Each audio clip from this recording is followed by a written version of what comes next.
श्री स्वामी समर्थाय नमः. गुरुदेव दत्त.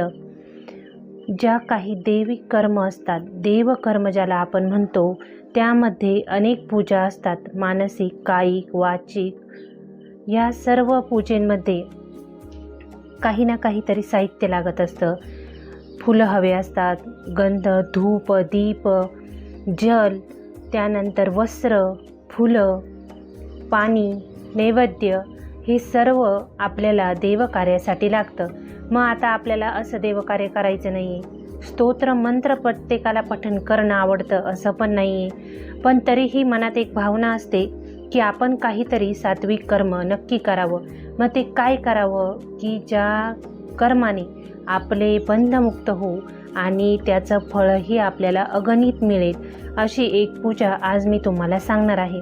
जसं भस्मपूजा असते, आपली देवकार्यात आपण जी रोजची देवपूजा असते ती पूजा असते, एक मानसिक पूजा असते, एक कायिक पूजा असते.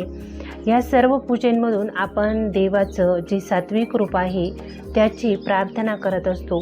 मग आपल्याला प्रत्येकाला ही जमतं असं नाही, आणि जे स्तोत्र मंत्र पठण आपण रोज करतो ते प्रत्येक व्यक्ती करतोच असं नाही, आणि प्रत्येकाला ते जमतं असं नाही. कारण ग्रंथ वाचन करणं, काही स्तोत्र मंत्र पठण करणं यासाठीही आपल्याला पुण्यबळ हवं असतं. पुण्यबळ असलं आपल्याजवळ तरच हे कार्य आपल्याकडून घडतात. आणि रोज प्रत्येकाचं धावपळीचं जीवन आहे. प्रत्येकाच्या धावपळीच्या जीवनात आपण तासनतास देवाजवळ बसून षोडशोपचारे पूजा करू असं नाही, आणि प्रत्येकालाच तेवढं वेळ मिळेल असंही नाही, आणि काहींना आवडही नसते देवाजवळ बसून देवपूजा करणे किंवा मंत्रपठण करणे. मग आपण अशी कोणती पूजा करायची ज्यातून ह्या सर्व पूजेचं फल आपल्याला मिळेल, तर ती असते मानसपूजा. आता मानसपूजा म्हणजे काय, तर जे गुरुचरित्र ग्रंथ ज्यांनी वाचलेला असेल त्यांना माहीत असेल की नृसिंह सरस्वतींची त्यांच्या शिष्याने मानसपूजा केलेली होती स्वप्नामध्ये.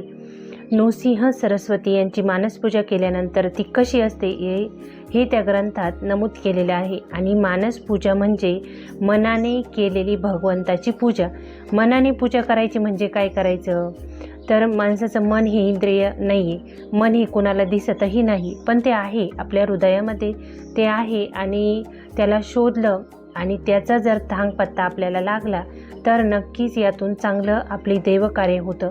मनाने करायचं म्हणजे डोळे बंद करायचे. आपली जी कोणती इष्टदेवता असेल, स्वामी महाराजांची मानसपूजा करतोय ना, मग आपल्याला फूल फल काहीच नको आहे. आणि ह्या मानसपूजेमुळे मानसाचे आज्ञाचक्र, तुम्ही जितकी जास्त दिवस मानसपूजा करशाल त्या मानसपूजेमुळे तुमचं आज्ञाचक्र ॲक्टिव्ह होतं, तुमचे सप्तचक्र ॲक्टिव्ह होतात, आणि त्यामुळे माणसाच्या जीवनात प्रश्न असा मोठा काहीच राहत नाही. कारण ज्या वेळेला आपले आज्ञाचक्र इतर चक्र ॲक्टिव्ह होतात त्यावेळेला त्या व्यक्ती तो कोण आहे, कशासाठी आलेला आहे, त्याला काय करायचं आहे, हे सर्व त्यातून समजत असतं. मग आता मानसपूजेला सुरुवात करताना आपल्याला काय करायचं आहे, आपण गावाबाहेर आहोत, कामात आहोत, कुठेही आहोत, तुम्ही प्रवास करतायत किंवा नोकरीनिमित्त बाहेर आहात, नोकरीच्या तिथे आहात, कुठल्याही जागी कुठल्याही ठिकाणी आपण मानसपूजा करू शकतो. स्त्रियांना 4 दिवस आहेत तरीही मानसपूजा करू शकतो. कारण मानसपूजा म्हणजे आपल्याला देवाजवळ बसण्याची आवश्यकता नसते आणि त्यासाठी लागणारं साहित्यही नसतं. त्यामुळे आपण ही पूजा कधीही करू शकतो आणि कुठेही करू शकतो. म्हणून मानसपूजेला एवढं महत्त्व आहे. आणि मानसपूजा म्हणजे आपलं मन एकाग्र करून केलेली पूजा. मन एकाग्र माणसाचं खूप कठीणतेने होतं, सरावाने होतं. कारण माणसाचं मन खूप चंचल असतं, कधी इथे तर कधी तिथे. मग डोळे बंद केल्यानंतर मानसपूजेला सुरुवात कशी करायची, सर्वात प्रथम आपण ज्या ठिकाणी असाल तिथे आपले डोळे बंद करायचे. आर्त भावनेने आपली इष्टदेवता आहे तिला आवाहन करायचं. म्हणजे जसं आता माझी इष्टदेवता आहे स्वामी महाराज, मग स्वामी महाराजांना प्रार्थना करायची की स्वामी, मी देवकार्यासाठी आपली प्रार्थना करत आहे, मी ज्या ठिकाणी आहे तिथे आपण उपस्थित व्हा. आणि आपल्या मनात असं आठवायचं आहे, म्हणजे आपली जे काही मेमरी आहे त्यात इमेजिन करायचं की स्वामी आलेले आहेत आणि ते त्यांना आल्यानंतर आपण बसणं दिलेलं आहे. हे सर्व मनाने करायची क्रिया असते. त्यामुळे ज्या वेळेला तुम्ही हे सर्व कराल त्यावेळेला आपलं मन एकाग्र असणं खूप महत्त्वाचं आहे. तेव्हाच या पूजेचं फळ आपल्याला मिळतं. इतर पूजेपेक्षा मानसिक म्हणजे मनाने केलेल्या पूजेला खूप महत्त्व आहे आणि त्याचं पुण्यही खूप आहे. कारण मनाने केलेली पूजे ही ज्या वेळेला आपला आत्मा भगवंताशी एकरूप होतो त्याच वेळेला आपल्याकडून ही पूर्ण पूजा होते. मग आपल्याला करायचं काय? डोळे बंद केले, महाराजांना आसन दिलं, महाराज त्यावर बसले, मग आपण त्यांचं पंचामृताने स्नान घालायचं.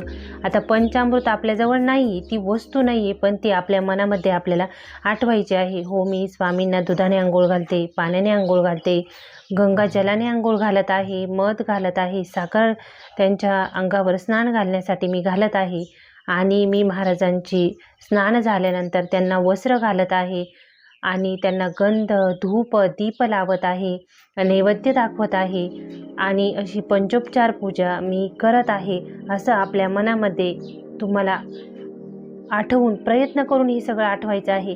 कारण वस्तुतः आपल्याकडे जर 2च फुलं असेल तर आपण त्या 2 फुलांनी पूजा करतो. पण ज्या वेळेला आपण मनाने पूजा करतो ना, त्यावेळेला मानसपूजा, त्यावेळेला आपण हजारो फुलं आणू शकतो मनाने. म्हणजे कल्पना करायची आहे आपल्या बुद्धिशक्तीमध्ये की हो, मी महाराजांना मोगऱ्याचं फुल वाहिलं आहे, चाफ्याचं फुल वाहिलं आहे, गुलाबाचं फुल वाहिलेलं आहे. जे तुम्हाला त्यावेळेला आठवल ते फुल आपल्या डोळ्यासमोर ठेवून बंद डोळ्यांमध्ये आणि ते महाराजांना आपण अर्पण करत आहोत असं मनामध्ये भावना आणायची आहे आणि ते सर्व अर्पण करायचं आहे. नैवेद्यही तसंच अर्पण करायचं आहे की तुम्ही महाराजांना पंचपक्वान्नाचं नैवेद्य वाढत आहात आणि त्यांना अर्पण करत आहात आणि स्वामी महाराज तो नैवेद्य ग्रहण करत आहे असं आपल्या मनामध्ये एक इमॅजिन करून तुम्हाला तो नैवेद्यही स्वामी महाराजांना दाखवायचा आहे. या पूजेला इतकं महत्त्व का सांगितलेलं आहे तर अनादिकालापासून जे ऋषीमुनी होते किंवा जे तपस्वी होते ते मानसपूजा करत होते. कारण भगवान शिवांची ही मानसपूजा अत्यंत प्रभावी मानली जाते. स्वामी महाराजांची मानसपूजा अत्यंत प्रभावी मानली जाते. कारण जे योगी तपस्वी हिमालयात राहतात, जंगलात राहतात, ते त्यांच्यासाठी ह्या सर्व वस्तू म्हणजे गोळा करणं कठीण असतं. मग ते त्यांच्या शक्तीने, त्यांच्या जी आत्मशक्ती आहे त्या शक्तीने ते मानसपूजा देवाची करत असतात. ह्या देवपूजेला तुम्हाला कोणतंही बसणं किंवा फुलं फळं काहीच लागत नाही. फक्त आपलं मन एकाग्र करून आपल्याला ही पूजा करायची असते. म्हणून या पूजेला अनन्यसाधारण महत्त्व आहे. आता एखाद्या वेळेला एखादी व्यक्ती जर नसेल देवपूजा करायला, तिला वेळ मिळत किंवा नसेल तिला ती आवड, तर तुम्ही ही मानसपूजा अगदी 2 मिनिटात करू शकता. ज्या जागी असाल तिथेही तुम्ही मानसपूजा स्वामींची करू शकता. स्वामी पूजा मानसपूजेला सर्वात शुभ मुहूर्त म्हणजे सकाळी उठल्या सकाळी ज्या वेळेला उठतो त्यावेळेला आपला मेंदू म्हणजे आपलं सबकॉन्शियस माइंड हे पूर्णत्वास असतं. मग आपण या वेळेला जे विचार करतो ना, जे थॉट आपल्या मेंदूत क्रिएट करतो ते 100% कार्यरत होतात. म्हणून ज्या वेळेला झोपेतून उठतो, ज्या वेळेला आपला मेंदू पूर्णतः कार्यरत असतो, त्या मेंदूमध्ये मागचा काही विचार नसतो, काहीच विचार नसतात, त्यावेळेला आपल्याला ही पूजा करायची असते. मग त्यावेळेला ना देवाशी आपण एकदम एकरूप होतो.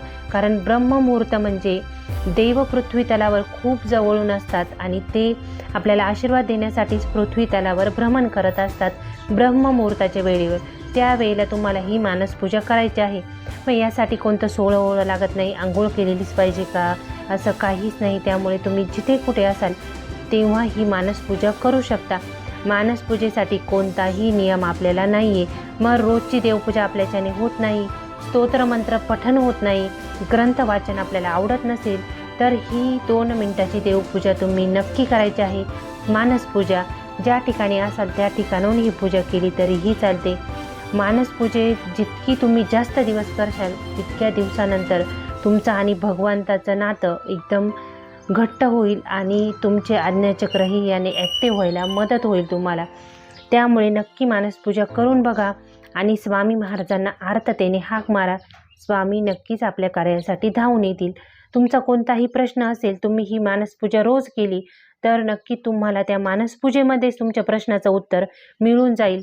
कारण मानसपूजा म्हणजे आपण भगवंताशी कोणत्याही वस्तूच्या रूपात अटॅच होत नाही, तर आपण आपलं आत्मा भगवंताशी डायरेक्ट कनेक्ट करत असतो. मग अशा वेळेला ना आपले प्रश्नही आपल्याला तिथे लवकरात लवकर सुटलेले जाणवून येतात आणि मार्गही नक्कीच मिळतो. तेव्हा मानसपूजा म्हणजे काय आपल्याला कळालंच असेल, मनाने केलेली पूजा.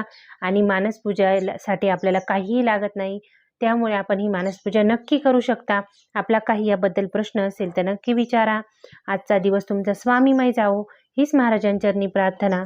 सर्वांना शुभ दिवस. श्री स्वामी समर्थ.